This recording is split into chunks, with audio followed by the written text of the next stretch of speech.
The gloves are off now in the 2020 presidential campaign, with the president and former vice president both hitting the trail today in Iowa, then squarely setting their sights on each other. All right, let's talk about who had the better day with Senator Thom Tillis, Republican of North Carolina. Great to have you with us tonight. Good to be back. All right, we'll play a little recap for folks about the two, many say, leading contenders at this point, going after each other in Iowa. Joe never got more than 1%. Except Obama took him off the trash heap. No, I'd rather run against, I think, Biden than anybody. I think he's the weakest mentally. And I like running against people that are weak mentally. I think Joe is the weakest up here. I believe that the president is literally an existential threat. America was built in the way we were built, basic core values: decency, honor, leaving no one behind, realizing that there are things that are bigger than you in America, that we have to get together, we have to cooperate. But this is a guy who does everything to separate and frighten people. It's about fear and loathing. Okay, so that's how the two of them pair up against each other today. I want to also point out the Quinnipiac University poll that came out, the president against a number of the top Democrats. Let's start with the former vice president. It shows him with a 13 percentage point lead over the president.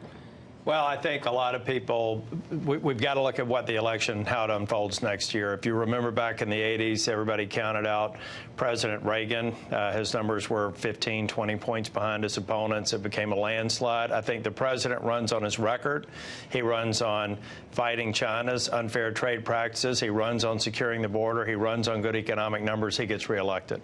So from the National Journal today, the headline, "Why Trump Isn't Likely to Win a Second Term. Democrats Can Lower Expectations all they want, but polls show the president facing a decisive defeat." Josh Krashauer writes this: Trump is in the weakest political shape of any sitting president since George H.W. Bush. He says that's despite the economy. He goes on to say, Trump's clearest path to victory relies on Democrats making a series of self-destructive decisions. But even if Democrats turn leftward and nominate a weak challenger, they'd still have a credible chance at unseating Trump.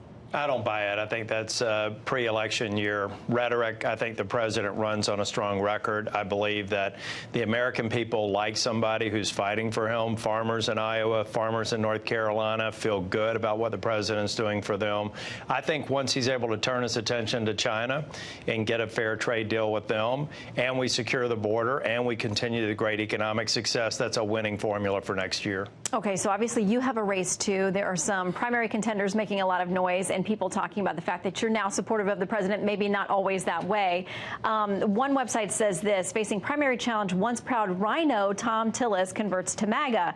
They say it's a strange about-face for Tillis, who once had a reputation for defying the president. Goes on to say, it looks like the Tillis campaign has decided on a straightforward strategy: defend the president as much as possible and hope that dissatisfied conservatives will forget about his previous transgressions. How do you respond? I don't much care about the bloggers, the folks that are trying to divide our party. The fact of the matter is, I have a 95% lifetime voting record with Donald Trump. This isn't a turnaround. President Trump's been good on policies. I voted with him. We're going to continue to work to support his agenda. He and I have very different styles, but when it comes to policy priorities, I'm there. They go out to 538, go out to the sites that track our votes, and they'll see that I've been a consistent supporter. I get to vote twice on all the judicial nominations because I'm on the Judiciary Committee. Voted for all the great nominees coming through Judiciary, the cabinet post. I've got a record that I'm not running from. I'm running on it. That's why we're going to win in any primary if we have one, and we'll win in the general election. Well, it'll be an interesting year for all of us in the next 18 months or so. Senator, thanks for stopping by. Thank you. Good to have you.